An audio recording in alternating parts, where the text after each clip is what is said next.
Good morning, guys. Today we got to actually clean up some roosters because we got way too many, and we're having issues with the hens, and we want to focus on getting some more egg-laying hens and getting rid of some of these roosters. We're gonna put them in the freezer. So let me look these guys up.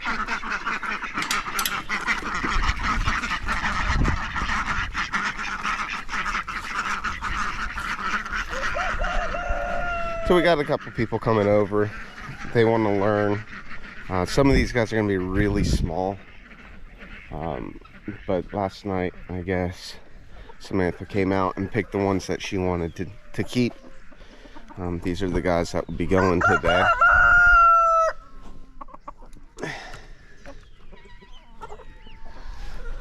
So we have a lot of roosters. So now I gotta get everything ready to start.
Alright, so first thing I gotta do is get a rooster. Yeah, I think that's what we do first. Yep.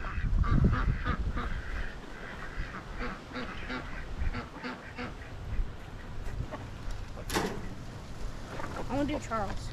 Charles is going first? Charles is going first. He's hurt mine too. Just hang on to him. Hang on to him. Come on, Charles. You've been mean to your last person. Dual purpose bird.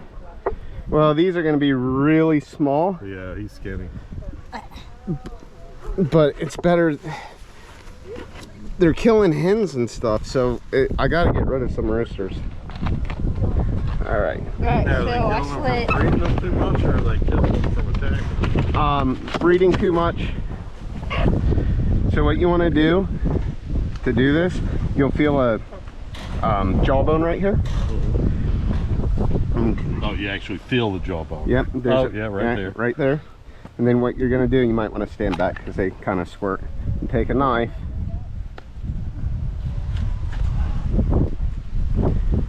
And then you just sharpen. Yeah. I hold their head a little bit. Yeah.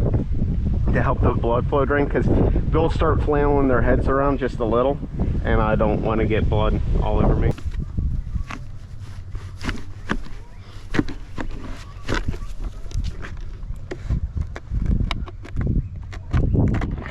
we go. All right, where's my, need this thing. This is my stir stick.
Okay, I'm gonna give you this. There's a whole different system you gotta do in Oh, yeah. that. But And you they're not as easy to sell. so think about this. Think about it this way. Sorry. No, you're fine. Sorry we kept you slowing down here. Oh, you didn't slow us down at all. If we had propane, we would have been cooking. Oh, put that in there. What's up, everybody? So what we got going on is the finished product. Some of these we ran out of space saver bags, so we'll be doing the rest of the chickens later on in space saver, but we got them right here in Ziploc bags right now. I have a breakdown of what the 15 roosters produced. We got 4 pounds of wings. We got 11.4 pounds of drums and thighs that we separated. We have a handful of birds that we didn't separate anything. They're completely whole. Those we got 15.6 pounds. The whole birds with nothing removed, we got a total of 11.2 pounds. I'm sorry, 11.02 pounds. The total for those is 42 pounds off of some pretty young roosters that we got. All right, so we saved all the good stuff for Winston. He's our puppy. I'm sure you saw him in the beginning of the video. So we have chicken feet, which I clipped all of the nails off of the feet. You have to do that first. And then we stick it in the dehydrator for a couple days, make sure it's nice and dry. And then we give them to Winston daily, every other day, something like that for a treat. And then I also saved all of the livers and hearts. We'll boil those down and then supplement those into his dog food. And then we also have chicken necks. I'm playing with the idea, I've done some research that you can also supplement those in dog food, but I also like crabs, so I can get him out there to go catch me some crabs with the chicken necks as well. We had way too many roosters. I had to go out and select which roosters I wanted to save to keep with our batch of hens, and then which ones we were gonna harvest. Why did we have so many roosters? Well, let's see. Chicken math is a real thing. I want pretty eggs and I want pretty hens. Not really too concerned about the egg laying. So I heard that we had some Easter eggers on sale at Tractor Supply. I sent somebody to go pick me one up and he came home with 50. So I didn't want to sit there with the new lady working at Tractor Supply trying to figure out which ones were Easter eggers and the clearance bin box of 50 little chicks. clearly though, if you know your chickens, Easter eggers are the ones with the fluffy cheeks. If they have fluffy cheeks, that's all you need. But 50 chickens is much better than no chickens, so I took it. We got a lot of meat for 9 months of growth. I know it's not the Cornish cross and the meat birds, but we still got quite a bit of meat. Those chicks were $1 a piece, so I paid $50. We still have a bunch of them. We only did the roosters. Some of these were the roosters that we did ourselves too, right? Yeah, some of these are some of the hatchlings that I did earlier in the year. They were my practice batch and I got a good amount of roosters from those as well. I ended up keeping 2 roosters from that hatchling group. We have 2 older roosters that are already well established to our flock who are good roosters. They're nice to the hens. And then we also have 2 American Bressies that we moved into that coop just to help build up that flock and then also the durability of our hens for the new hatchlings. But it's great because nothing's going to waste. Nothing's going to waste. I decided to keep the chickens whole instead of taking the breast off, and the reason being for that is because all of this underbelly would go to waste. Here, I'll take one out for you. So typically when you're cutting these, you're gonna breast it out. You're gonna take this part out and then the rest of this gets thrown away. But the reason I did not want to throw that away is because you have all of this nice meat here. If you boil it down, then I can get the chicken broth from when I'm boiling it, and then I can shred all of the meat off of there. And there's tons of things you can make from it. So if you get a bunch of roosters and you're beating yourself up, don't. You got a bunch of chicken to eat. Free meat. So, all right, guys, thanks a lot. Thanks, guys.